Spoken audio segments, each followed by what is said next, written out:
समन्त चक्रवालेषु अत्रा गच्छन्तु देवता सद्धम्मं मुनिराजस्स सुनन्तु सग्ग मोक्खदं धम्मස්සවන කාලෝ අයං බදන්තා ධම්මස්සවන කාලෝ අයං බදන්තා ධම්මස්සවන කාලෝ අයං බදන්තා නමෝ තස්ස භගවතු අරහතු සබ්බ ධම්මේසු අප්පටිහත ඥානචාරස්ස දස බලධරස්ස චතු වේසාරජ්‍ය විසරදස්ස සබ්බ සත්තුත්තමස්ස ධම්මිස්සරස්ස ධම්මරාජස්ස ධම්මස්සාමිස්ස තථාගතස්ස සබ්බඤුනෝ සම්මා සම්බුද්දස්ස නමෝ තස්ස භගවතු අරහතු සබ්බ ධම්මේසු අප්පටිහත ඥානචාරස්ස දස බලධරස්ස චතු වේසාරජ්‍ය විසරදස්ස සබ්බ සත්තුත්තමස්ස ධම්මිස්සරස්ස ධම්මරාජස්ස ධම්මස්සාමිස්ස තථාගතස්ස සබ්බඤුනෝ සම්මා සම්බුද්දස්ස නමෝ තස්ස භගවතු අරහතු සබ්බ ධම්මේසු අප්පටිහත ඥානචාරස්ස දස බලධරස්ස චතු වේසාරජ්‍ය විසරදස්ස සබ්බ සත්තුත්තමස්ස ධම්මිස්සරස්ස ධම්මරාජස්ස ධම්මස්සාමිස්ස තථාගතස්ස සබ්බඤුනෝ සම්මා සම්බුද්දස්ස සද්ධර්ම ශ්‍රාවක කාරුණික ගුණගරුක පින්තුනි, අදත් අපි මේ සූදානම් වෙන්නේ ධම්මනදී තිත්ත උතුම් ධර්මදේශනා මාලාවේ තවත් එක ධර්මදේශනාවක් ශ්‍රවණය කිරීම සඳහා. පින්තුනි, අද ධර්මදේශනාවේ දායකත්වයේ දරන සදැහැති පින්වත් පිරිස මේ උතුම් ධර්මදේශනාවට දායකත්වයේ දරමින් සීමාවක් නැති මහා කුසල් රැස් වෙන ධර්ම දානමය පින්කම සම්පූර්ණ කරගන්නවා. මේ ඇයට මේ වාගේ උතුම් කුසල් අත්පත් කරගන්න මේ අවස්ථාව ලබලා දෙන දේශප්‍රිය මැතිතුමා ප්‍රියංකා මැතිණිය, ඒ ඇයත් ඒ උතුම් ධර්ම දානමය කුසලයේ හිමිකරුවන්ම බවට පත් වෙනවා. ඒ උතුම් සද්ධර්ම දානමය කුසල කර්මයේ හේතු කරගෙන ප්‍රාර්ථනා කරන උතුම් නිවන ඊටාම ඉක්මන් භවයක ඊටාමත්ම කෙටි කාලයකින් සැප සහිත ප්‍රතිපදාවකින් මුදුන්පත් කරගන්න ඒ දායක පිරිසට, පින්කමේ සංවිධායක පිරිසට, සහභාගී වෙන සියලු දෙනාටම හේතු වාසනා වේවා කියලා අපි ප්‍රාර්ථනා කරමු. පින්තුනි, අපි ධම්ම දායාද සූත්‍ර දේශනාවේ 5 වෙනි දේශනාව නතර කළේ මේ සම්මා සම්බුද්ධ ශාසනයේ හිටපු මහා ශ්‍රාවකයෝ බුදුරජාණන් වහන්සේ ගැන බුදුරජාණන් වහන්සේගේ වචනය ගැන මොන තරම් ගෞරවයක් තිබුණද කියන කාරණාව සාකච්ඡා කරමු කියන තැනින් තමයි අපි දේශනාව නිමා කරන්නට යෙදුනේ. අපි සඳහන් කළා 80 මහා ශ්‍රාවකයන් වහන්සේලාට වඩා ඉහළයි සතර මහා තෙරවරු. ඒ සතර මහා තෙරවරු අතර වැඩ ඉන්නේ එක මහ තෙර නමක් තමයි මහා කච්චායන මහරහතන් වහන්සේ. මේ මහා කච්චායන මහරහතන් වහන්සේගෙන් එක දවසක් කෙනෙක් ප්‍රශ්නයක් ඇහුවාම ඒ ප්‍රශ්නේ අහපු කෙනාට මහා කච්චායන මහරහතන් වහන්සේ මොනවද කීවේ කියන කාරණාව හරි වටිනවා. උන්වහන්සේ ළඟට ඇවිල්ලා යම් කාරණාවක තේරුම ඇහුවහම යම් ධර්ම කාරණාවක තේරුම ඇහුවහම උන්වහන්සේ සඳහන් කරනවා ඔබ හරියට මේ කරන්නේ මහ විශාල රුක්ෂයක අතු අග තියෙන රිකිලි වලට ගිහිල්ලා අරටුව හොයනවා වගේ වැඩක් කියලා. ඇයි එහෙම සඳහන් කළේ? ගහක අරටුව මුලෙත් තියෙනවා. කඳෙත් තියෙනවා. ලොකු අතුවලක් තියෙනවා. නමුත් අතු රිකිලි වල කොහොමත් අරටුව නැහැ. දැන් මේ ප්‍රශ්නේ අහපු කෙනාට කියනවා ආන් ඒ වාගේ මුල පහු කරලා කඳ පහු කරලා මහ අතු වලින් නික්මිලා ඇවිල්ලා ඔබ මේ කාරණාව ගැන මගෙන් අහනවා කියලා කියන්නේ ගහක රිකිලි වල අරටුව හොයනවා වගේ වැඩ. එහෙනම් සඳහන් කළේ ඇයි මේ? ආන් ඒ නිසා සඳහන් කළා ලෞතර බුදුරජාණන් වහන්සේ වැඩ ඉන්නවා. බුදුරජාණන් වහන්සේගේ කුටිය පහු කරගෙන ඇවිල්ලා මේ කාරණාවේ තේරුම මගෙන් අහනවා කියලා කියන්නේ රිකිලි ඇතුලේ අරටුව හොයනවා වගේ වැඩ. මම මොනවද දන්නේ? මං කොහොමද විසඳන්නේ?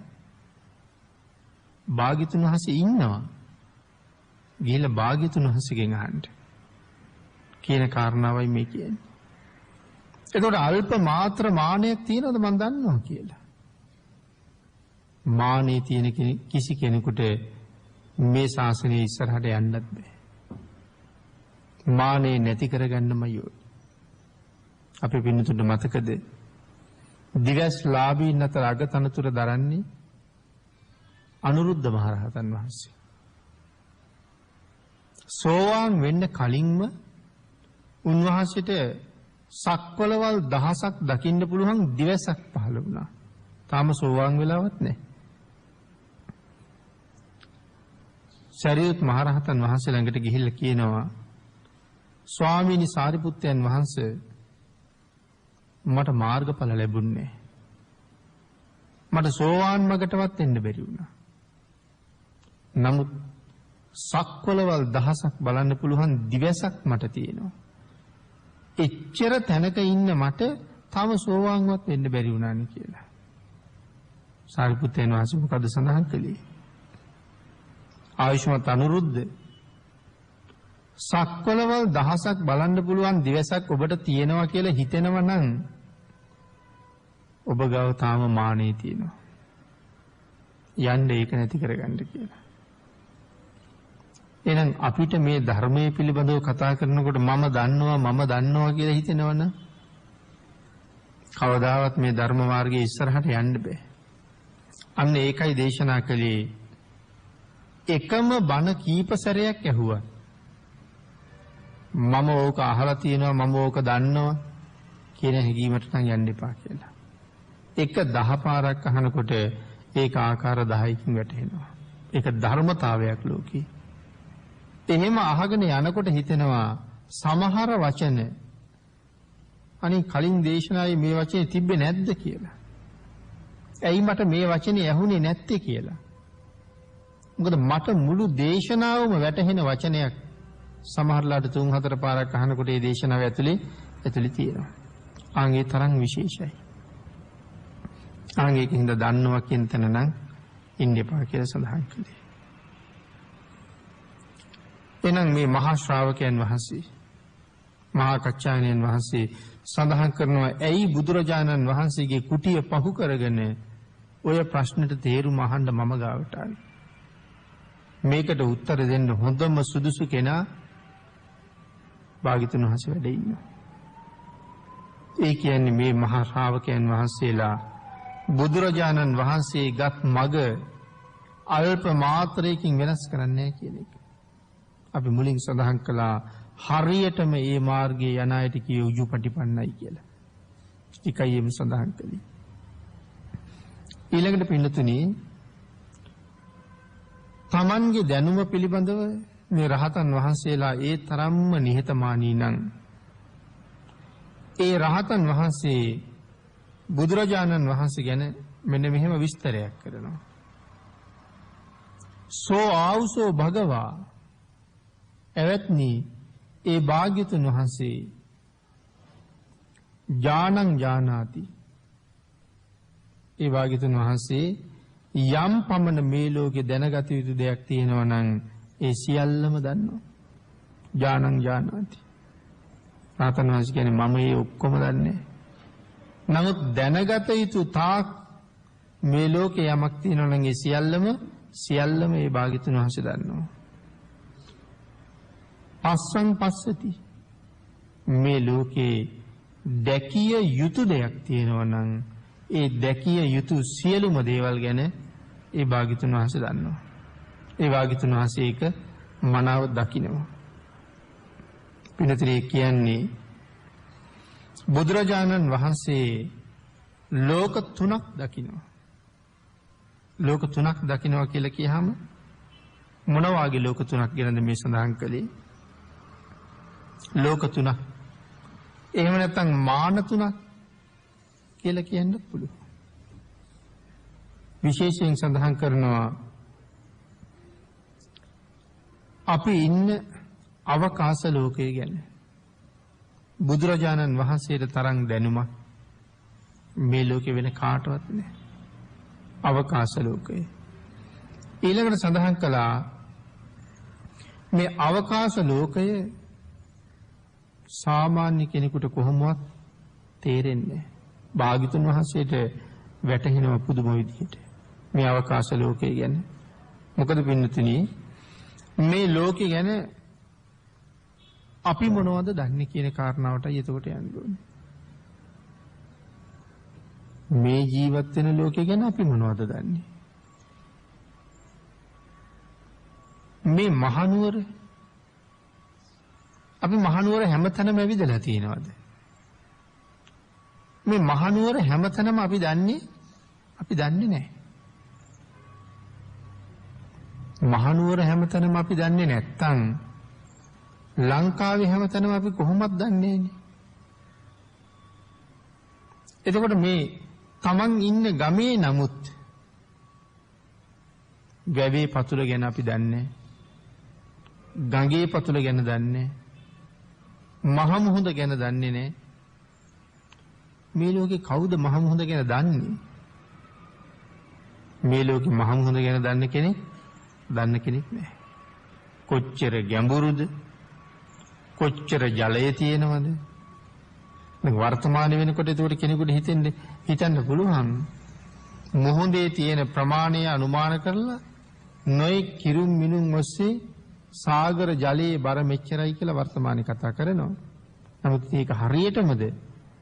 නෑ, කොහොමවත් හරියටම නම් වෙන්නේ නෑ. අනුමාන කරන්න උත්සාහ කරනවා. නමුත් උත්සාහ කරන්නේ අනුමාන කරන්න. නමුත් භාග්‍යතුන් වහන්සේ මේ ලෝකේ ගැන දන්නවා, අවකාශ ලෝකේ ගැන දන්නවා කියලා කියහම මනුස්ස ලෝකේ, දිව්‍ය ලෝකේ, බ්‍රහ්ම ලෝකේ භාග්‍යතුන් වහන්සේ නොදන්න කිසිම දෙයක් නැහැ. මේ කළුගල ඇතුලේ අඩි 5ක් ඇතුළට ගියාම මොනවද තියෙන්නේ, කොහොමද තියෙන්නේ කියලා ඇහුවොත් ඒ තියෙන දේ ඒ විදිහටම සඳහන් කරනවා. මේ කළුගල මහ පොළොවේ පතුලට කොච්චර යටට තියෙනවද? කළුගලේ මහ පොළොවේ යට අවසානයේ අඩියක් විතර මැද්දෙන් කොහොම තියෙනවද කියලා ඇහුවොත් භාග්‍යතුන් වහන්සේ අහපු ගමන්ම ඒ ගැන සඳහන් කරනවා. ගහක් පෙන්නලා මේ ගහ ඇතුළ කොහොමද? එළය කොච්චර ප්‍රමාණයක් අවසන් කළාට පස්සේද අරටුව හම්බ වෙන්නේ? අරටුවේ වට ප්‍රමාණය කොච්චරද මේ ගහේ කියලා යම් කෙනෙක් අහනවා නම් ඒ අහන නිමේෂයෙන් එළයේ ප්‍රමාණයයි අරටුවේ ප්‍රමාණයයි සියල්ලම දක්වන්න භාග්‍යතුන් වහන්සේට හැකියාවක් තියෙනවා. මහ මුහුදේ ගැඹුරේ යොදුනක් ගියහම දෙකක් ගියහම තුනක් ගියහම සාගර පතුල කොහොමද? අන්තිම කෙරවලේ පතුල කොහොමද කියලා ඇහුවොත් එයත් සඳහන් කරන්න අහපු නිමේෂයෙන් හැකියාවක් තියෙනවා. මම සඳහන් කළේ ඒකයි. අපි මහනුවර හැමතැනම ගිහිල්ලත් නැහැ. අපි ඉන්න තැන්වල ස්වභාවය හරියටම දන්නෙත් නැහැ. අඩුතරම අපේ ගෙදර පරිසරයේ ස්වභාවයවත් අපි දන්නේ. අපේ ගෙදර වත්ති ඉගිල්ලෙන සත්තු දැන් කොච්චර ඉන්නවද කියලා ඇහුවොත් ඒත් දන්නේ අපි. පණුව පළඟැටිය කොච්චර ඉන්නවද කියලා ඇහුවොත් ඒත් දන්නේ අපි. නමුත් මේ රටේ කොච්චර සත්තු ඉන්නවද? ඉගිල්ලෙන සත්තු කොච්චරද? කකුල් හතරේ සත්තු කොච්චරද? බඩගාන සත්තු කොච්චරද? එහෙම ඇහුවොත් භාග්‍යතුන් වහන්සේ ඔක්කොම අහන්න නිමේෂයට කියනවා.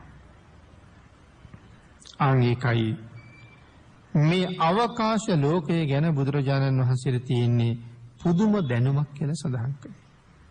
ඒක පුදුම අවබෝධයක්. සර්වඥතා ඥානයේ ඊටාම අල්ප ප්‍රමාණයක්. එතකොට මේ සක්වලක් කියලා කියහම අපි දන්නවා ලෝක 31ක් කියලා. ලෝක 31කට සක්වලක් කියලා කියනවා. එක ඉරක් එක හඳක් සක්වලකට පායනවා. මේ සක්වල පිළිබඳව බුදුරජාණන් වහන්සේට තියෙන පුදුම අවබෝධය. නිරය ලෝක 136ක් තියෙනවා. 136ම ගැන දන්නවා. ස්වාමීනි සංජීවයේ දැන් මේ වෙනකොට කී දෙනෙක් නිර්සත්තුද කියලා ඇහුවොත් අහලා ඉවර වෙනකොටත් සංජීවයේ නිර්සත්තු ගැන කියලා ඉවරයි. සංජීවයේ ඉන්න අය මේ වෙලාවේ විඳින දුක මොකක්ද කියලා ඇහුවොත් අහපු ගමම්ම දේශනා කරනවා. ස්වාමීනි මේ සක්වලේ තිරිසන් ලෝකේ සත්තු කොච්චර දැන් ඉන්නවද කියලා ඇහුවොත් කූඹියගේ මදුරුවාගේ ඉඳලා තිරිසන් ලෝකේ ඉන්න සත්තු ගාන ප්‍රශ්නේ අහලා ඉවර වෙනකොට උත්තරේ දීලා ඉවරයි. ආන් එහෙම සඳහන් කරාම එක සක්වලක් ගැන කොහොම දැනුමක් තියනවද? කෝටි ලක්ෂයක් සක්වලම ගැන තියෙන්නේ ඒ දැනුමම තමයි. කෝටි ලක්ෂයක් සක්වලෙන් එහා පැත්තට ගියාම භාග්‍යතුන් වහන්සේගේ පින්නතුනි ආඥා ශේස්ත්‍රයේ සක්වලවල් කෝටි ලක්ෂයයි. ඒක ආඥාපතේ. නමුත් ඥානපතේ නම් සීමාවක් නැහැ කියලා සඳහන් කළේ. යාවතකං ඥානං මේ ලෝකේ යම්තාක් ප්‍රමාණයක් තියෙනවද දැනගත යුතු දේවල්, දැකිය යුතු දේවල්, තාවතකං චිත්තා භාග්‍යතුන් වහන්සේ ඔක්කොම දන්නවා. ලෝකේ දැනගත යුතු දේවල් කොපමණද? භාග්‍යතුන් වහන්සේගේ ඥානය එපමණයි. භාග්‍යතුන් වහන්සේගේ ඥානය කොපමණද? මේ විශ්වයේ පමණයි. එන්න මේ විශ්වයේ භාග්‍යතුන් වහන්සේට හැංගිච්ච තැන කොහෙවත් නැහැ කියන එක ඊ සඳහන් කළේ. ඒ තරම් මහා ඥානයක් භාග්‍යතුන් වහන්සේට තියෙනවා. එහෙනම් මේ සීමාවක් නැති විශ්වය පිළිබඳව බුදුරජාණන් වහන්සේට තියෙන අවබෝධය සර්වඥතා ඥානයේ දූවිලි මාත්‍රයක් වගේ ඊටාම පුංචි ප්‍රමාණය යෝනි මේ මුළු විශ්ව ධාතුව අවබෝධ කරගන්න. එහෙම කියහම භාග්‍යතුන් වහන්සේගේ ඥානය කොහොමද? මුළු විශ්වය අවබෝධ කරන ප්‍රමාණය සර්වඥතා ඥානයේ දූවිලි මාත්‍රයක් වගේ තරම්. ආන් එවන් මහා භාග්‍යතුන් වහන්සේ සර්වඥයන් වහන්සේ කියලා කියන්නේ සර්වඥයි. සියල්ල පිළිබඳව මනාම වැටහීමක් තියෙනවා. නමුත් වර්තමානයේ ඕක තේරුම් ගන්න බැරි අපි හැමෝටම බුදුරජාණන් වහන්සේව සැකයි. තිසරණේවත් නැහැ කියලා තමයි කියන්නේ. මොකද ශ්‍රද්ධාව නැති හින්දානේ ඒ සැකේ. බුදුරජාණන් වහන්සේ හඳුනන්නේ නැහැ, ශ්‍රද්ධාව නැහැ. අපි වගේ වෙන්න ඇති කියලා භාග්‍යතුන් වහන්සේ ගැන හිතනවා. නමුත් මෙතන සඳහන් කළා සාගරය පිළිබඳව, හිමාලය පිළිබඳව, ලෝකෙ පිළිබඳව මේ ලෝකේ කිසි කෙනෙක් හරියටම නොදන්නකොට මුළු විශ්ව ධාතුව පිළිබඳවම භාග්‍යතුන් වහන්සේට තියෙන්නේ ඊ타ත්ම නිවැරදි අවබෝධයක්. අනුමාන ඥානයක් නෙමෙයි, ප්‍රත්‍යක්ෂ ඥානයක් බුදුරජාණන් වහන්සේට තියෙනවා. ඊළඟට සඳහන් කළා නමුත් බුදුරජාණන් වහන්සේ මනාව දන්නවා මනුස්ස ලෝකේ, දිව්‍ය ලෝකේ, බ්‍රහ්ම ලෝක 20ක් තියෙනවා. ඒ බ්‍රහ්ම ලෝක 20ම පිළිබඳව බුදුරජාණන් වහන්සේට තියෙන දැනුම අසීමාන්තිකයි. එතන සඳහන් කළා විශේෂයෙන්ම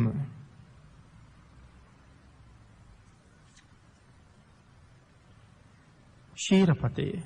අපි මොකද්ද මේ ශීරපතේ කියලා කියන්නේ? අපි උකට මන්දාකිනි කියලා කියනවා.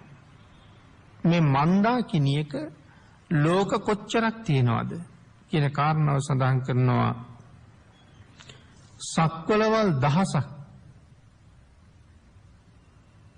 මන්දාකිනියක තියෙනවා කියලා. එතන සඳහන් කරනවා විශේෂයෙන් විශ්ව ප්‍රදේශ 1000ක් එක මන්දාකිනියක තියෙනවා. ඒ මන්දාකිනිය නැත්නම් ඒ දහසින් ගුණ කරාම ඒකට කියනවා ද්විසහස්‍රී කියලා. ද්විසහස්‍රී ලෝක ධාතුව. ඊළඟට තියෙනවා ත්‍රිසහස්‍රී ලෝක ධාතුව. මේ ආදි වශයෙන් මේ ලෝක ධාතු පිළිබඳ වෙනම විස්තර කරන සූත්‍ර තියෙනවා. කොහොමද ලෝක පිහිටලා තියෙන්නේ? කොහොමද ලෝක හැදිලා තියෙන්නේ? කොහොමද සක්වලවල් පිහිටලා තියෙන්නේ? මොන වාගේ ප්‍රමාණයෙන්ද තියෙන්නේ? මේ පිළිබඳව බුදුරජාණන් වහන්සේට තියෙන අවබෝධය වෙන කිසි කෙනෙකුට නැහැ. මේ ලෝකේ අද ඉන්න ඉහළම ප්‍රඥයින් යයි කියා ගන්න අය, බුද්ධිමතුන් නේ, ප්‍රඥයෝ නෙමෙයි, විද්‍යාඥයෝ කියන අය. ලෝකේ කොයිතරම් පරිේශන කළත් ඒ ඇයිට තවම වෙනත් එකම සක්වලක්වත් හොයන්න බැරි වුණා. මේ ලෝකේ නොඑක් පරීක්ෂණ කරනවා. හඳට ගියා කියලා කියනවා, අඟහරුට ගියා කියලා කියනවා, අලුතෙන් ග්‍රහලෝක හොයාගත්තා කියලා කියනවා. නමුත් ඔය කිසි කෙනෙක් තාම සමත්ුනේ නැහැ මේ සක්වල ඉක්මවල ගියපු තවත් එක මනුස්ස ලෝකයක් හොයන්න. ඒ ඇයිට බැරි වුණා. නමුත් එවන් මනුස්ස ලෝක කෝටි ලක්ෂයක්ම තියෙනවා බුදුරජාණන් වහන්සේගේ ආඥා ශේෂ්ත්‍රය ඇතුලේ. ඒ කෝටි ලක්ෂය පිළිබඳවම තියෙන දැනුම කොයි වගේද සඳහන් කළේ? අතැඹුලසේ දැනගති කියලා. ලෝක විදූ කිවගේ එකට මොකද්ද මේ අතැඹුල කියලා කියන්නේ? නෙල්ලි ගෙඩිය. නෙල්ලි ගෙඩිය අත්ල උඩ තියාගත්තාම ඒ නෙල්ලි ගෙඩිය වටේටම බලන්න පුළුවන් අපිට. එහෙනම් භාග්‍යතුන් වහන්සේට මේ මුළු විශ්ව ධාතුව වැටහෙනවා අපිට නෙල්ලි ගෙඩිය පේනවා වගේ. අපිට නෙල්ලි ගෙඩියවත් වැටහෙන්නේ නැහැ. නමුත් නෙල්ලි ගෙඩිය හොඳට පේනවා අත උඩ තියාගත්තාම. භාග්‍යතුන් වහන්සේට මුළු විශ්වය පේනවා අපිට නෙල්ලි ගෙඩියක් පේනවා වගේ. ඒ තරම් ඥාන සම්භාරයකටයි සර්වඥතා ඥානය කියලා කියන්නේ.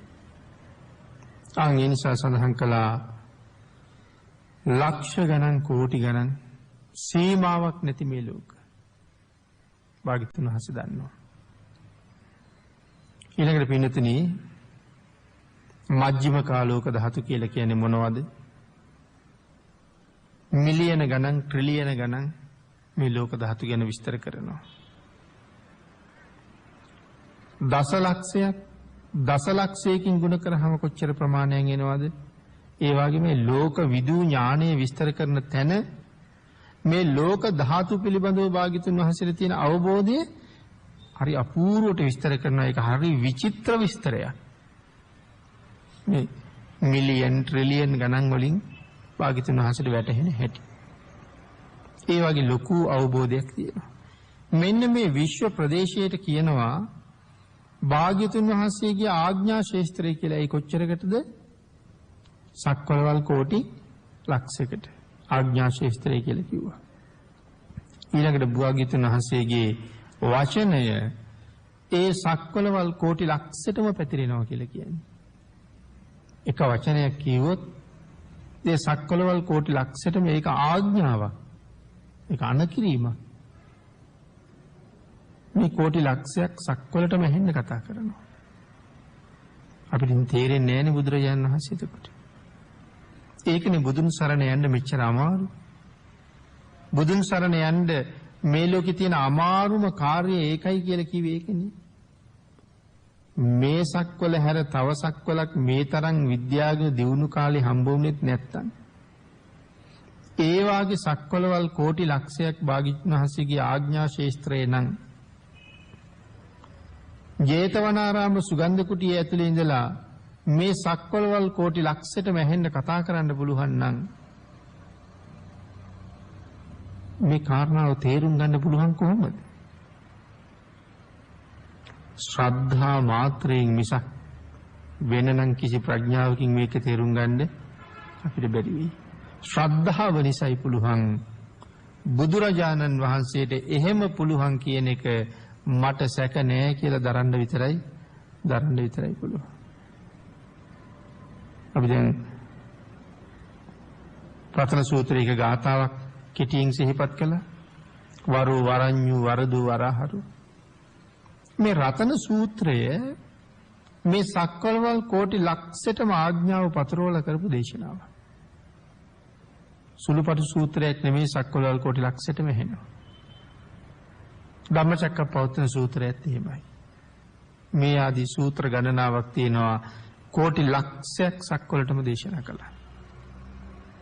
මේ කරුණුත් එක්ක මම ඒකයි සඳහන් කළේ ශ්‍රද්ධා මාත්‍රයෙන් හැර බුදුරජාණන් වහන්සේ පිළිගන්න අපිට වෙනනම් ක්‍රමයක් නෑ. ශ්‍රද්ධාවම තමයි අවශ්‍ය.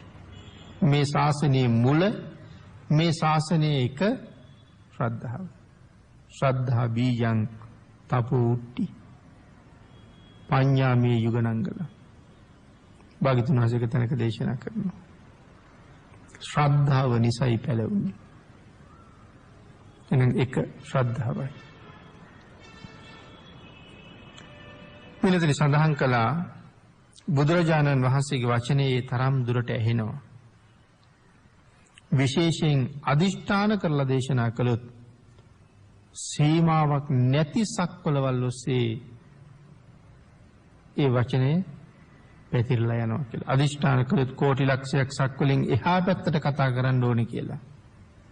එහෙම හැකියාවත් බුදුරජාණන් වහන්සේ සතුයි.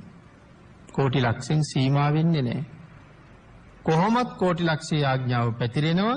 අදිෂ්ඨාන කළොත් එතනින් එහාට කතා කරන්නත් පුළුවන් කියන කාරණාවයි ඒ සඳහන් කරන්නේ. අන්න ඒ තරම් ප්‍රදේශයක ඉන්න සත්වයෝ භාග්‍යතුන් වහන්සේ යම් එක ආඥාවක් නිකුත් කරාම ඒක පිළිගන්න ඕනේ. යමෙක් පිළිගත්තොත් පිළිගත්ත කෙනා සතර අපායන් නිදහස් වෙනවා. පිළි නොගත්තොත් ඔවුන් සතර අපායන් නිදහස් කියලා කවදාවත් කියන්න බෑ. ඒ නිසා ඒ තරම්ම මේ ආඥාව ප්‍රබලයි කියන කාරණාවයි මෙතන සඳහන් කරන්නේ. ඒක හැබෑම ආඥාවක්මයි. නමුත් පින්නතනි මෙතන කියන්නේ විශ්වය සම්පූර්ණයෙන් නෙමෙයි කෝටි ලක්ෂයක් සක්වල ගැන. විශේෂ අදිෂ්ඨානයකින් විතරයි කෝටි ලක්ෂයක් සක්වලෙන් එහාට භාග්‍යවතුන් වහන්සේ කතා කළේ. ඊළඟට මෙතන සඳහන් කළා මේ එක ලෝක පද්ධතියක මොනතරම් සත්ත්ව ප්‍රමාණයක් ඉන්නවද? ඒකත් දන්නවා කියලා. ආඥාව නිකුත් කළා විතරක් නෙමෙයි. මේ ලෝක පද්ධතියක් කියලා කියහම එක සක්වලක මොනතරම් සත්තු ඉන්නවද? අපිට නම් අපේ ඇඟේ ඉන්න සත්තුවත් තේරෙන්නේ නැහැ. කොච්චර ඉන්නවද කියලා. මේ ඇඟේම ඉන්නවා විශාල ප්‍රමාණයක්. අපිට ඒක තේරෙන්නේ නැහැ. එහෙනම් අපේ ගෙදර මිදුලේ පොළවේ යටට ඉන්න සත්තු ගැන නම් කොහොමවත්ම දන්නේ නැහැ. අපේ ඇඟේ ඉන්න සත්තු ගැන දන්නේත් නැත්තම් එක ගමක නැත්නම් එක අක්කරයක තියෙන ගෙවල් 4ක් නම් පුද්ගලයෝ 12 දෙනෙක් නම් එක ගෙදරක 3 දෙනා ගානේ බැලුවොත් පුද්ගලයෝ 12යි අක්කරේ ඉන්නේ. නම් සත්තු කොච්චර ඉන්නවද? සීමාවක් නෑ. ඔය සියලුම සත්තු පිළිබඳව පුදුමාකාර අවබෝධයක් තියෙනවා. අහවල් ගෙදර අහවල් මිදුලේ අඩි 15ක් යටට හාරවහම ඉන්න සතෙක් මොන වගේද මොනවද හිතන්නේ කියලා ඇහුවොත් අහපු ගමම්ම ඒ සතා හිතන දේ ඒ සතාගේ ස්වභාවය කියන්න තරම් පුදුම හැකියාවක්. එනම් මේ කෝටි ලක්ෂයක් සක්වලීන් ඉන්න සත්තු ගැන බුදුරජාණන් වහන්සේට ගණනින්ම කියන්න පුළුවන්. මෙච්චරයි කියලා. ඒ ගණන අපිට තේරෙන්නේ නැහැ. නැත්නම් ගණනින්ම කියන්න පුළුවන්. ඒ තරම් ඥාන ශක්තියක් කියන එකත් මෙතන සඳහන් කරනවා. දිව්‍ය ලෝකේ දෙවියෝ කොච්චරද, බ්‍රහ්ම ලෝකේ බ්‍රහ්මයෝ කොච්චරද, අපායේ නිරිසත්තු කොච්චරද, තිරිසන් ලෝකේ තිරිසන්නු කොච්චරද, මේ සේරම එකින් එක පිළිවෙලට දේශනා කරන්න බුදුරජාණන් වහන්සේට පුළුවන්කම තියෙනවා. ඊළඟට වෙනතන මේ ලෝක පද්ධතියේ යටම ලෝකය අවීචිය. යටම ලෝකයට කියවේ අවීචිය. උඩම ලෝකයට කියන්නේ අකනිටා බඹලෝ කියලා. මේ එක ලෝක පද්ධතියක නැත්තම් සක්වලක යටම ලෝකයේ අවීචිය, උඩම ලෝකයේ අකනිටා බඹලෝ. සක්වලේ කෙරවල. සඳහන් කළා මේ අවීචියේ ඉඳලා අකනිටා බඹලෝ දක්වා මේ මුළු සක්වලටම අබ පුරවනවා. ඊටාම ගැඹුරු කාරණාවක්. යටින් අවීචියේ ඉඳලා උඩින් අකනිටා බඹලෝ දක්වා තන්නේ ක්‍රම අබ පුරවලයි තියෙන්නේ. ඊට පස්සේ කෙනෙක් මේකෙන් එළියට ගිහිල්ලා මේ පුරවලා තියෙන අබ දැන් මේ මුළු සක්වල වාජනයක් බවට පත් කරලා තියෙන්නේ. අබ පුරවපු වාජනයක් සක්වල. එළියට ගිහිල්ලා මේකෙන් අබෑට අරගෙන නැගෙනහිර දිශාවට යනවා. යනකොට එයාට තවත් ඉරක් තවත් හඳක් තියෙන එක සක්වලක් හම්බ වෙනවා. ලෝක 31ක පද්ධතියක් හම්බ වෙනවා. ඒකට දානවා එක අබෑටයක්. තවත් ඈතට යනකොට හම්බ වෙනවා තවත් සක්වලක්. ඒකට දානවා එක අබෑටයක්. තවත් ඈතට යනකොට හම්බ වෙනවා තවත් එහෙම ලෝක පද්ධතියක්. ඒකට දානවා එක අබෑටයක්. එතකොට ලෝක පද්ධති 3කට දාලා තියෙන අබෑට 3යි. නැගෙනහිර පැත්තටම යන්නේ. ඉතින් කොයි තරම් වේගෙන් යන්න පුළුවන්ද එහෙම ගියපු අය හිටියද කියලා කෙනෙක් ප්‍රශ්න අහන්න පුළුවන්. මේ භාග්‍යතුන් වහන්සේගේ ඥානය පිළිබඳව ප්‍රකාශ කරන තව එක තැන. කොයි තරම් වේගෙන් ගිහිල්ලා ඒක කරන්න පුළුවන් වේද දන්නේ. සූර්යයා සාමාන්‍යයෙන් තප්පරයකට ගමන් කරනවා කියලා සඳහන් කරනවා සතපුම් 220ක්. සූර්යයා තප්පරයකට යන වේගය සතපුම් 220ක්. සඳහන් කරන තුන්වෙනි දිව්‍ය ලෝකේ දෙවියෝ තප්පරයකට ඊට වඩා වේගෙන් යනවා කියලා. තප්පරයකට සතපුම් 220කට වඩා වේගයක් කියලා කියහම වර්තමානයේ ගුවන් යානයක්වත් යන්නේ නැහනේ. තුන්වෙනි දිව්‍ය ලෝකේ දෙවියන්ට එහෙම යන්න පුළුවන් නම් 5-6 දිව්‍ය ලෝක වලට යනකොට කොහොම යනවද? ඒ හින්දා ශ්‍රද්ධාව මාත්‍රයෙන් දරනවා කියලා කිව්වේ ඒකයි මේ හැම කරුණක්. පින්නතුනි මේ සක්වලේ අබ ඉවර වෙනකම්ම නැගෙනහිර පැත්තට අබ දාගෙන ගියොත් අබ ඉවර වෙනවා නැගෙනහිරට තියෙන සක්වලවල් ඉවර නැහැ කියලා සඳහන් කළේ. දැන් එතකොට මේ කාරණාවත් අපිට තේරෙන්නේ මේ කොටස හරි සියුම් වගේම මේ කොටස හරි ගැඹුරුයි. මේ සක්වලේ යටින් අවීචියේ ඉඳලා උටින් අකනිටා බඹලෝ දක්වාම පුරවලා තිබිච්ච අබ මේ සක්වලේ එක ඇටයක්වත් නැතුව ඔක්කොම අරගෙන නැගෙනහිර පැත්තට දාගෙන ගියොත් සක්වලකට එක ඇටේ ගානේ නැගෙනහිරට තියෙන සක්වලවල් ඉවර නෑ කියලා කියන්නේ. තව තියෙනවා. එතකොට හාත්පස මේ හතර දිශාවෙම අට දිශාවෙම කොච්චර සක්වලවල් ඇද්ද එහෙනම්? ආන්ගේ හැම සක්වලක් පිළිබඳවම ළඟට ගිහිල්ලා බලලා කියනවා වගේ පුදුමාකාර අවබෝධයක් බුදුරජාණන් වහන්සේට තියෙනවා. මෙන්න මේ නිසාමයි අපිට තෙරුවන් සරණ යන්න අමාරු කියන කාරණාව නිතර මතක් කරන්නේ. ශ්‍රද්ධාව නැත්තම් සැක උපදිනවමයි. නමුත් ශ්‍රද්ධා මාත්‍රයෙන්ම මිස තේරෙන්නේ බුදුන් සරණ යනවා කියන එක ඒ තරම්ම උසස් කියලා දේශනා කළා. එහෙම උසස් භාග්‍යතුන් වහන්සේ සරණ යන්න මේ කරුණ වැටහෙන්න කොහොම ශ්‍රද්ධාවක් තියෙන්න ඕනේද? බුදුරජාණන් වහන්සේගේ ඥාන ශක්තිය ප්‍රමාණය සිහිපත් කරනවා. නමුත් භාග්‍යතුන් වහන්සේ දකින්නේ මේන් කොයිතරම් ප්‍රමාණයක්ද? මේ විශ්වයේ තියෙන සියලුම ලෝක ධාතු සර්වඥතා ඥානයට වැටහෙනවා. දැන් ওই සියලුම ලෝක ධාතු වැටහෙනවා. නමුත් ඒ සියලුම ලෝක ධාතු අවබෝධ කරගන්න පුළුවන් හැකියාව සර්වඥතා ඥානී දූවිලි මාත්‍රයකටත් වඩා අඩු ප්‍රමාණයයි ඒ සඳහා වියදම් කරන්න වෙන්නේ කියලා සඳහන් කළේ. ඒ නිසා සඳහන් කළා සෝ ආවුසෝ භගවා ඥානං ඥානාති පස්සං පස්සති.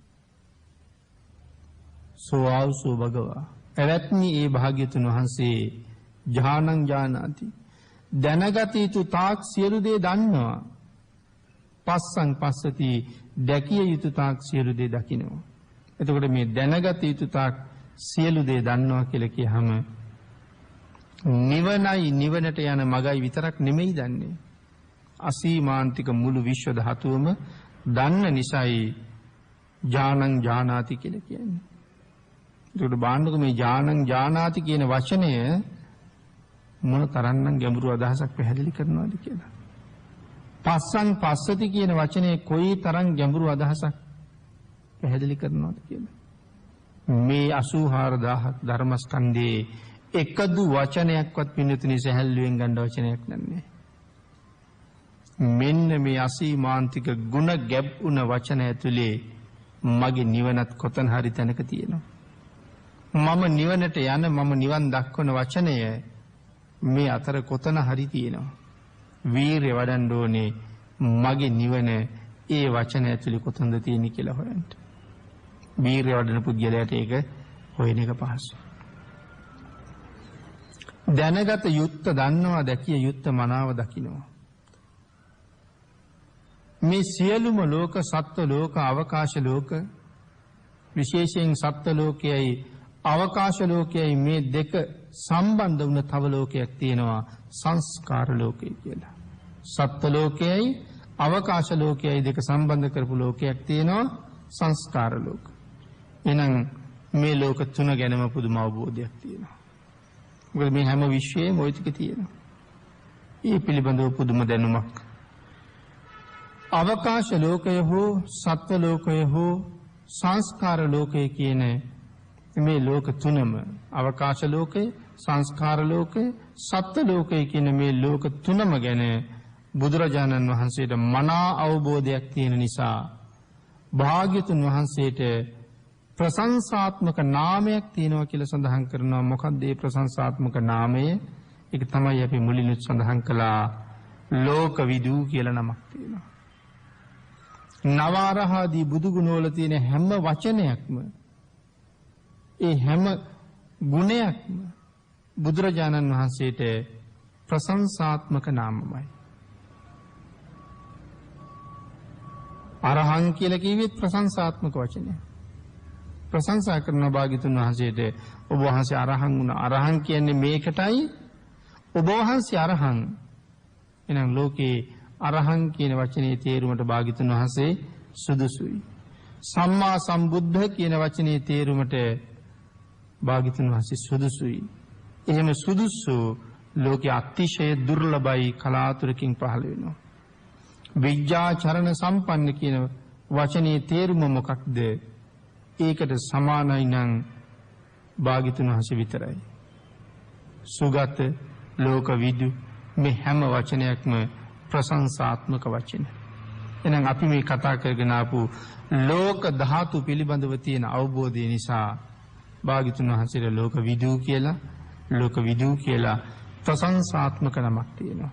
චක්කු භූතෝ ඇස් ඇති කරවනවා. ඒකයි චක්කු භූතෝ කියලා කියන්නේ. බුදුරජාණන් වහන්සේ හඳුන්වන්න ලෝකේ කොච්චරනම් නම් තියෙනවද? එතකොට චක්කු භූතයන් වහන්සේ ඇස් ඇති කරවන්නන් වහන්සේ කවුද ඇස් ඇති කරවන්නේ? බුදුරජාණන් වහන්සේ. චක්කු භූතෝ ඇස් ඇති කෙරෙව්වා කියලා කියන්නේ නොදැක්ක දේ දකින්න සලස්සනවා කියලා. අපි දැක්කේ නැති දේවල් මේ ලෝකේ කොච්චරද? අභිඥාලාභියෙක් දකින්න දේ කොච්චරද? 이르දිමත් මහරහතන් වහන්සේ නමක් දකින්න දේ කොච්චරද? අභිඥාලාභියෙකුට වඩා මේ රහතන් වහන්සේ නමක් කොච්චර ඉහළද? අභිඥාවක් ලැබෙන්නේ මොනවා කරාමද? අභිඥාලාභීන් සසර කෙරවල කරපු අයත් නෙමෙයි. අභිඥාලාභීන් තෘෂ්ණාව නැති කරපු අයත් නෙමෙයි. එහෙනම් අභිඥා ලැබලා තියෙන්නේ මොනව කරලාද? අභිඥා ලැබලා තියෙන්නේ නීවරණ ධර්ම යටපත් කරලා. නැති කරලාද? නැති කරලා නෙමෙයි. නීවරණ යට කරලා තමයි අභිඥා ලැබලා තියෙන්නේ. එතකොට මේ අභිඥාවක් ලබාගත් කෙනෙක් අහසින් යනවා. අර යටපත් කරලා තියෙන නීවරණ වලින් එකක් ටිකක් හිස එසෙව්වොත් මොකක් වෙයිද? ඒ ධානය එහෙම්මම බිඳෙනවා. යට කරලා තියෙන්නේ නැති කරලා නෙමෙයි. අහසින් යන ගමන් සමහර අයට රාගසිත පහළ වුණා. ඒත් එක්කම කඩාගෙන වැටෙනවා බිමට. ඒක සාමණේරයන් වහන්සේ නම අහසින් යන වෙලාවේ කාන්තාව ගීතයක් ගායනා කරනවා පොකුණක. සාමණේරයන් වහන්සේ අහසින් යන්නේ. අර ගීත හඬ ඇහුණා. ඇහුණ ගමන් ගීතයට ඇල්මක් ඇති වුණා. ගීතයටත් ඇල්ම ඇති වුණා. ගීතේ කියන තැනැත්තියටත් ඇල්මක් ඇති වුණා. යට කරගෙන හිටපු රාගය උඩට ආවා. එහෙම්මම ධානයේ පිරිහුණා. උන්වහන්සේ අහසින් බිමට වැටුණා. මොන තරම් ගුණවත් කෙනෙක්ද? අන්න ඒ තරම් ගුණයක් තිබ්බ නිසා සඳහන් කරනවා ගල් කැටයක් වැටෙනවා වගේ වැටුනේ නෑ එකපාරම කියලා. පුළුන් හුළඟ ගියහම පාවෙලා ගිහ හිමීට වැටෙනවද වැව කෙරවලේ වැටුණා කියලා. හිමීට ඇවිල්ලා. එහෙනම් ධ්‍යාන අභිඥාලාභී කියලා කිව්වේ. ඒ කියන්නේ මේ බුද්ධ ශාසනයෙන් පිට ලබාපු ධ්‍යානයන් ගැන මේ කිව්වේ. එහෙනම් මේ අභිඥා කියලා කිව්වේ නීවරණ යට කරලා. නමුත් මේ ශාසනයේ සෝවාන් සකදාගාමි අනාගාමි අරිහත් කියන අති උතුම් තැනට ගිහිල්ලා දක්වන ධ්‍යානලාභේ ඒ ප්‍රාතිහාර්ය පිරිහින එකක් නෙමෙයි. එහෙමනම් චක්කු භූතු නොදැක්ක දේ දක්වනවා. මෙච්චර කල් අපි නොදැක්ක දේවල් මොනවද? බාහිර ලෝකෙන නොදැක්ක දේවල් සීමාවක් නැහැ. නමුත් අනාදිමත් කාලයක් සංසාරේ අපි තාම සෝවාන් මඟ දැක්කේ නැහැ. අපි තාම සෝවාන් ඵල ප්‍රත්‍යක්ෂ කළේ නැහැ. සකදාගාමි මග, සකදාගාමි ඵල, අනාගාමි මග, අනාගාමි ඵල මේවා අපි එකක්වත් තව ප්‍රත්‍යක්ෂ කළේ නෑ. ප්‍රත්‍යක්ෂයෙන් දැකගත්තේ නෑ. නමුත් අවශ්‍ය නම් දැකගන්න බුදුරජාණන් වහන්සේ මඟ පෙන්වලා තියෙනවා. නිවන් දකින්න මඟ හොඳටම පෙන්නලා අපිට තියෙනවා. අන්න ඒක නිසා භාග්‍යතුන් වහන්සේට චක්කු භූතෝ මෙතෙක් නොදැක්ක දේ දක්වන්න පුළුවන් හැකියාවක් බුදුරජාණන් වහන්සේට තියෙනවා. ඥාන භූතෝ ඥානය ඇති කරවනවා. පිළිතුරු මේ වචනයක් ගානේ සාකච්ඡා කරන්න ගියොත් අති දීර්ඝ දේශනාවල් මේවට එකතු කරන්න වෙනවා.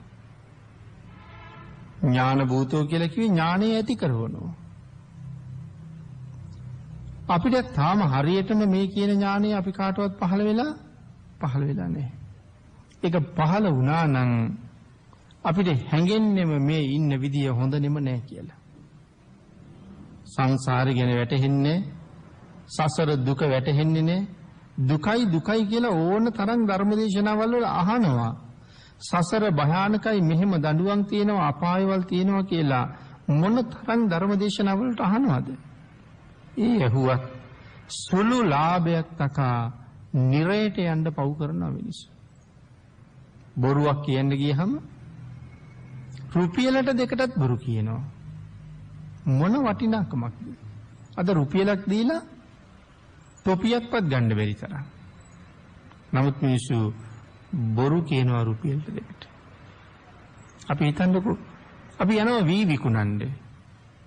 තැනකට ගිහිල්ලා ගියහම කියනවා කිලෝ එකක් 49යි කියලා. අපි මේ මිනිස්සයාට බොරු කියනවා. එහෙනම් අපි යන්නම් එහා මූලේ 50ට ගන්නම් කිව්වා කියලා. එහා මූලට ගිහිල්ලත් නැහැ, ඒ මූලෙන් එහෙම කියලත් නැහැ. නමුත් මේ මිනිහගෙන් තව රුපියලක් ගන්න හින්දා මේ රුපියල වෙනුවෙන් බොරු කියනවා. ඒ වගේ දේවල් කොච්චර තියෙනවද? නමුත් අපායට වැටුනහම අවුරුදු කෝටි ප්‍රකෝටි ගණක් මේ රුපියල හින්දා දුක් විඳිනවා. එහෙනම් ඒ දුකට රුපියලක් සුදුසුද? නමුත් භාග්‍යතුන් වහන්සේ ඥානය ඇති කරනවා කියලා දේශනා කළේ.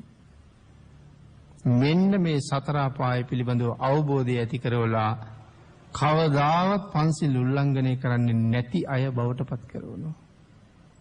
සතර අපායට පිටුපාන්නෝ ලෝකේ නිර්මාණය කරනවා. එහෙනම් ඔවුන් නිර්මාණය කෙරුවේ කොහොමද? මනාව සසර ස්වභාවය දක්වලා මේකයි මග, මේකයි නොමග, කැමති කෙනෙකුට මග යන්න පුළුවන්, ශ්‍රද්ධාව නැත්තේකට නොමග යන්න පුළුවන්. එහෙනම් අපි සමහර මිනිස්සු පුද්ගලයෝ ගැන කතා කරලා කියනවා ඔවුන් නොමග ගියපු අය කියලා කියන්නේ භාග්‍යතුන් වහන්සේගේ මගින් පිටපැනපු අය. මේ පිටට පැන්න කියලා කියන්නේ අනාරක්ෂිතම තමයි. එහෙනම් ඥාන භූතෝ ඥානය ඇති කරනවා. ධම්ම භූතෝ අන්‍ය සත්‍යයන් තුල ධර්මය ඇති කරනවා. ධර්මයේ නැති අය ළඟ ධර්මයේ උපද්දවනවා. ධර්මයේ ඔවුන්ට කාවක් දෙනවා. ඔවුන් ධර්මයේ තුල සන්තරපණය කරනවා. කරුණ දක්වනවා, සතුටු කරනවා. අන්තිමට මොකද කරන්නේ? සමාදන් කරනවා. කරුණ දක්වනවා, සතුටු කරනවා, සමාදන් කරනවා. ඒකනේ මිත්‍යා දෘෂ්ටිකව බුදුරජාණන් වහන්සේ ගාවට ආවේ වාද කරන්නම් කියලා හිතාගෙන. සමහර බ්‍රාහ්මණයෝ ආවේ හොඳට ලෝම වැවිච්ච එළුවෙකුගේ බෙල්ලේ තියෙනවා දිග ලෝම. භාග්‍යතුන් වහන්සේට එහෙම කිව්වා. අද මේ එළුවෙකුගේ බෙල්ලේ තියෙන ලෝම වලින් අල්ලලා එළුව හොල්ලනවා වගේ ශ්‍රමණ බවත් ගෞතමයාද වාදයෙන් හොලවනවා කියලා. පරාජය කරනවා කියලා. භාග්‍යතුන් වහන්සේට දාඩිය දාන්න සලස්සනවා කියලා හිතාගෙන ආවා. නමුත් අන්තිමට ඒ ආපු අයටම දාඩිය දානවා. ආපු අයම හෙලවනවා. සමහර බ්‍රාහ්මණයෝ තර්ජනය කළා. දාඩිය දානවා මාත් එක්ක කතා කරනකොට කියලා. නමුත් භාග්‍යතුන් වහන්සේ සමහර බමුණන්ට තමන්ගේ ශරීරය දක්වලා කියනවා බ්‍රාහ්මණය මට දාඩිය දාලා නැහැ කියලා. ආන් ඒ වගේ තර්ක කරන්න ආපු අයට මනාව කරුණු පෙන්නනවා. කරුණු පෙන්නලා වුන් සතුටු කරනවා මලක් පිපෙනවා වගේ. මිත්‍යා දෘෂ්ටියෙන් මිදිලා. ඊට පස්සේ සමාදම් කරනවා මේක හරි කියලා පිළිගන්නවද? පිළිගන්නවා. එහෙනම් සමාදම් වෙනවා. අන්තිමට වාද කරලා පරාජය කරලා යන්න ආපු අය දන ගහලා ඉල්ලනවා ස්වාමීනි මම පැවිදි කරගන්න බැරිද බොහොසි ගාව කියලා. ඒ පුද්ගලයා එතෙන්ට හැදුවේ කොහොමද? කරුණු දැක්කුවා, දක්වන හැම කරුණක්ම ඔහුට පිළිගන්න සැලැස්සුවා. පිළිගන්න ඔහු සතුටු වෙනවා. එහෙනම් කරුණු දක්වනවා, සතුටු කරවනවා. ඊළඟට ඒක කවදාවත් අත් නොහරින පුද්ගලයෙක් බවට පත් කරනවා කියන්නේ සමාදම් කරනවා. ඔහු ඒ වචනේ අත් නොහැරියා විතරක් නෙවෙයි කවදාවත් භාග්‍යතුන් වහන්සේ අත්හරින්නෙත් නෑ. ආය සසර ඇලෙන්න එන්නෙත් නෑ. අන්න එහෙම කරවන්න පුදුම නුවණක් තිබුණ නිසා ධම්ම භූතෝ කියලා භාග්‍යතුන් වහන්සේට සඳහන් කරනවා. අපි ඒ කාරණාවේ තව එක වචනයක් තියෙනවා ඒක මතක් කරලා ධර්ම දේශනාව නිමා කරමු. ඊළඟට සඳහන් කරනවා බ්‍රහ්ම භූතෝ කියලා. අන්‍ය සත්‍යයන් ඊතා උසස් සත්‍යයන් බවට පත් කරනවා. බ්‍රහ්ම භූතෝ. අන්‍ය සත්‍යයන් ඊතා උසස් සත්‍යයන් බවට පත් කරනවා. උදාහරණයක් කාල වේලාවට අනුව සඳහන් කළොත් අපි ඔක්කොම පහත් අය. මේ ශාසනයේ ආචාර්ය කුල පුත්‍රයෝ කියලා පිරිසක් ඉන්නවා. අපි ඒක ධම්මනදීතිත් මේ ධම්ම දායාද සූත්‍රයේ මුල් දේශනාවල සාකච්ඡා කරලා තියෙනවා. ආචාර්ය කුල පුත්‍ර. උසස්ම කුලයෙන් පැවිදි වුණ භික්ෂූන් වහන්සේලා අතර අග්‍රස්ථානීය දරන භික්ෂූන් වහන්සේ නමක් ඉන්නවා. උසස්ම කුලයෙන් පැවිදි වෙච්ච. උසස් කුල පුත්‍රයන් අතර. ඒ කියන්නේ මේ අපි සඳහන් කරන විදිහේ කුල ක්‍රමයක් ගැන නෙමෙයි. උසස්ම කුලයෙන් කියේ බ්‍රාහ්මණ කුලයෙන් පැවිදි වෙච්ච අයත් නෙමෙයි. ඒ ආචාර සමාචාර ධර්ම කියලා જાතියක් තියෙනවා අපි ගාව. ආන්ගේ සමාජයේ උසස් ගුණ ධර්ම ඊටාම ඉහළින් පිළිපදින අය. ශාසන ප්‍රතිපත්තිය මනාව දරනවා නම් ශාසනයේ විශේෂ වත්පිළිවෙත් ගොඩක් තියෙනවා. භික්ෂුන් වහන්සේලාට එහෙම ගණනාවක් භාග්‍යතුන් වහන්සේ පෙන්නනවා. මේ වත්පිළිවෙත් යමෙක් හරියටම සම්පූර්ණ කරනවා නම් ඔහු ඒ ශාසනයේ උසස් කුල පුත්‍රයන් අතරටයි එන්නේ. අඩුම තරමේ මේ ශාසනයේ එතෙන්ටවත් යන්න ඕනේ. ආන්ගේ උසස් කුල පුත්‍රයෝ ගණයට එනවා. ඊළඟට මෙතන සඳහන් කළා අන්‍ය සත්‍යයන් ඊට උසස් තත්ත්වයට පත් කරනවා. ආන්ගේ කොයි කුලයෙන් පැවිදි වුණත් මේ ශාසනයේ උසස් කුල පුත්‍ර තැනට යමෙක් ආවොත් දෙවියෝ බ්‍රහ්මයෝ බව වඳිනවා. සුනීත සෝපාක වාගේ අය එදා සමාජයේ කතා කරපු පහත් කුලවල අය. ඊටාම පහත් කුලවල. නමුත් කසල සෝදක සුනීත භාග්‍යතුන් වහන්සේ එක් කරගෙන ගිහිල්ලා පැවිදි කරවලා කමටහන් දීලා භාවනා කරන්න වනාන්තරයට ගිහිල්ලා උන්වහන්සේ භාවනා වඩනවා. කසල සෝදකේ සමාජ කවුරුවත් ගණන් නොගත්ත කෙනෙක්. බ්‍රාහ්මණයෝ දැක්කොත් කසපාර ගහන කෙනෙක්. නමුත් උන්වහන්සේ මහ වනේ මැද්දේ සව් කෙලස් නැසනකොට සක්වලවල් දහසක් බලන්න පුළුවන් දිවසක් තියෙන මහා බ්‍රහ්මයා ඇවිල්ලා දන ගහලා වැඳගෙන කියනවා පුරුෂ අජානීයයන් වහන්සේ ඔබ වහන්සේට මාගේ নমස්කාරය කියලා. සමාජයේ කසල සෝදකෙක් වගේ හිටපු කෙනා මහ බඹුගේ වැඳුම් ලබන කෙනෙක් බවට පත් කළේ කවුද? බුදුරජාණන් වහන්සේ. අන්න ඒ නිසා බ්‍රහ්ම භූත කියලා උන්වහන්සේට සඳහන් කරනවා. එහෙම මහෝත්තමයන් වහන්සේ නමකගේ ශාසනයේ ශ්‍රාවකය වෙන්න යමෙකුට ලැබුණා නම් ඒ තැනට එන්න සසර කොයිතරම් පින් කරන්න ඕනද කියන කාරණාවවත් අපි කොයිතරම් පින් කළාද කියන කරුණවත් අපිට තේරෙන්නේ නැහැ. නමුත් අද මේ ශාසනයේ භික්ෂු භික්ෂුණී උපාසක උපාසිකා වෙන්න ඔබ මම පින් කරලා තිබුණත් ශාසනයට ආවට පස්සේ අපිට ඒක කිසි පළක් නැහැ වගේ අපි මග යන්න උත්සාහ කරන බවක් නැහැ. වීරිය වඩපු තරම් භවයෙන් වෙහිලා ගිහිල්ලා නිසා තේරෙන්නේ. පින්තුනි ධර්ම දේශනාවට નિયમિත කාලේ නිමා වෙලා නිසා ධම්මදායාද සූත්‍රය ඇසුරින් කෙරෙන 6 වෙනි ධර්මදේශනාව අපි මේ විදිහට නිමා කරමු.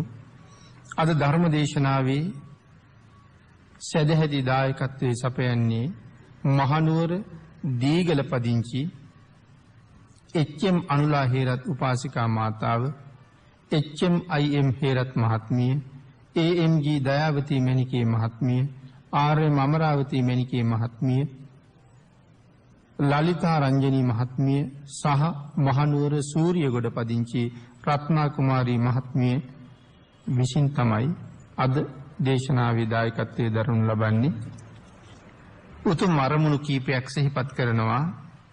එච්.එම්. අනුලා හේරත් උපාසිකා මාතාවගේ පරලෝසපත් පියාණන් වන උක්කුබණ්ඩා මහත්මයාටද, මෑණියන් වන කුමාරි හෑමී මාතාවටද, ස්වාමි පුරුෂයා වන මුතුබණ්ඩා මහත්මයාටද, කල්යාණ මිත්‍රයෙක් වන ගමගෙදර බණ්ඩාරමණිකේ උපාසිකා මාතාවටද සසර දුකින් මිදී නිවන් සැප ලබා ගැනීම සඳහා මේ උතුම් කුසල් හේතු වේවා කියලා ප්‍රාර්ථනා කරනවා. දරුවන්ගේ අධ්‍යාපන කටයුතු සාර්ථක වේවා. පවුලේ සියලු දෙනාට නිදුක් නිරෝගී භාවයේ චිරජීවනය ලැබේවා. දීගල පොත්ගුල් විහාරයේ වැඩවසන ස්වාමින් වහන්සේලාට නිදුක් නිරෝගී සුවය ලැබේවා. චතුරාර්ය සත්‍ය ධර්මය අවබෝධ කර ගැනීම පිණිස මේ කුසල් හේතු වේවා. ආර්.එම්. අමරාවතී මණිකේ මාතාවගේ පරලෝසපත් පියාණන් වන ආර්.එම්. අප්පුහාමී පියාණන්ද, මෑණියන් වන ආර්.එම්. මුතුමණිකේ මෑණියන්ද, සහෝදරයා වන ආර්.එම්. මුතුබණ්ඩා සහෝදරයාණන්ටද සසර දුකින් මිදී නිවන් සුව ලබා ගැනීමට මේ පින් හේතු වේවා. පවුලේ සියලු දෙනාට නිරෝගී සුවය ලැබේවා. රත්නා කුමාරී මහත්මියගේ සුජීවත්ව සිටින දෙමව්පියන්ට නිරෝගී සුවය ලැබේවා. දරුවන්ගේ අධ්‍යාපන කටයුතු ආදිය සාර්ථක කරගන්න මේ පුණ්‍ය ධර්මයන් හේතු වේවා. රත්නා කුමාරී සෙනවිරත්න, ප්‍රබුද්ධ ඩිලාන්, ප්‍රබුද්ධිකා යන අයගේ මියගිය සියලු ඥාතීන්ට මේ පින් අනුමෝදන් වේවා. ලලිතා රංජනී මහත්මියගේ පරලෝසපත් දෙමව්පියන්ට හා සහෝදරීන් දෙදෙනාට මේ පින් අනුමෝදන් වේවා. සියලු දෙනාම සුවපත් වේවා. රනිල්, අමල්, ලක්මාල් යන පුතුන් තිදෙනාටත්, පුණ්‍යා දියණියටත්, මුණුබුරු මිනිබිරියන්ටත් නිදුක් නිරෝගී චිරජීවනය ලැබේවා. එච්.එම්. හේරත් මහත්මියගේ සංසාරගත සියලු ඥාතීන්ට පින් අනුමෝදන් වේවා. දැනට අසනීප තත්ත්වයෙන් පසුවන ඒ.එම්.ජී. දයාවතී මණිකේ මෑණියන්ට නිදුක් නිරෝගී චිරජීවනය උදා වේවා. අප සියලු දෙනාටම චතුරාර්ය සත්‍ය අවබෝධයේ පිණිස මේ උතුම් පින්කම් හේතු වාසනා වේවා කියලා ප්‍රාර්ථනා කරනවා. දේශනාවේ දායකත්වයේ දරන දායක පින්වත් පිරිස විසින් පින් අනුමෝදන් කළ සියලු දෙනාටම පින් අනුමෝදන් වේවා. ආශිර්වාද කළ සියලු දෙනාටම රත්නත්‍රයේ ආශිර්වාදයෙන් නිදුක් නිරෝගී භාවයේ චිරජීවනය උදා වේවා. ඊ타ම ඉක්මන් භවයක ඊ타මත්ම කෙටි කාලයකින් සැප සහිත ප්‍රතිපදාවකින් උතුම් චතුරාර්ය සත්‍ය ධර්ම අවබෝධය සඳහා මේ කුසල් හේතු වේවා කියලා ප්‍රාර්ථනා කරමු.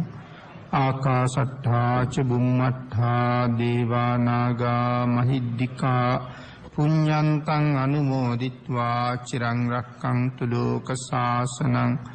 දේවෝ වස්සතු කාලේන සස්ය සම්පatti හෝතු ච පීතෝ භවතු ලෝකෝ ච රාජා භවතු ධම්මිකෝ. සාදු සාදු සාදු.